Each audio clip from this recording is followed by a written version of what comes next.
Hello मेरे उत्तराखंड के प्यारे भाई और बहनों, मैं फिर से हाजिर हूँ आपके बीच उत्तराखंड परीक्षावाणी बागेश्वर जिला पार्ट 2 लेकर।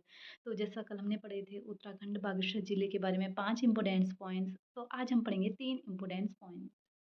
3 ही क्यों? बिकॉज़ आज के पॉइंट्स जो हैं वो थोड़े लेंथी हैं, तो आज हम 3 इम्पोर्टेंट पॉइंट्स पढ़ेंगे। और ऐसे ही हम उत्तराखंड परीक्षावाणी का हर एक-एक टॉपिक क्लियर करेंगे और हर दिन आराम-आराम से पढ़ेंगे, जैसे 2 टॉपिक, 3 टॉपिक, 5 टॉपिक।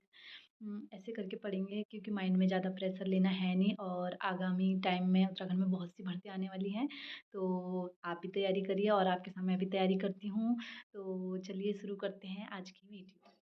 तो आज का हमारा पॉइंट ये है कि मानस खंड आपको पता ही होगा, कुमाऊँ मंडल के अंतर्गत जितने भी ज़िले आते हैं सब वह मानस खंड में। मानस खंड में यह बताया गया है कि गोमती और सरयू नगर के मध्य बागेश्वर हमारा जनपद स्थित है, जो नीलगिरी पर्वत पर है।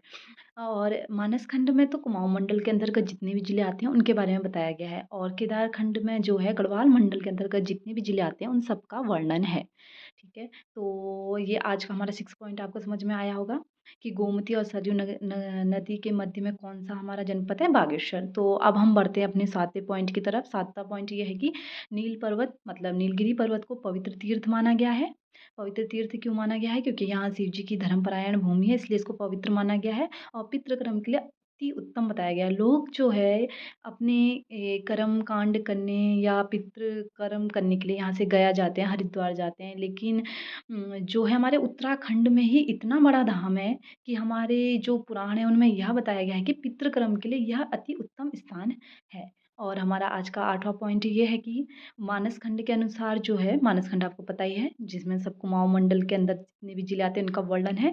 चंडीस नामक शिवगढ़, शिवगढ़ आपको पता ही होगा।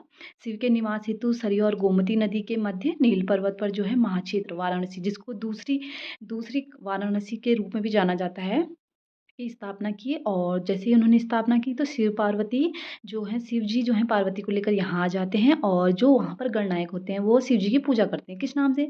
वाणेश्वर नाम से उनकी पूजा करने लग जाते हैं। तभी से इसका नाम क्या हो जाता है? वागीश, वाणेश्वर या बागेश्वर या बागनाथ। तो बागनाथ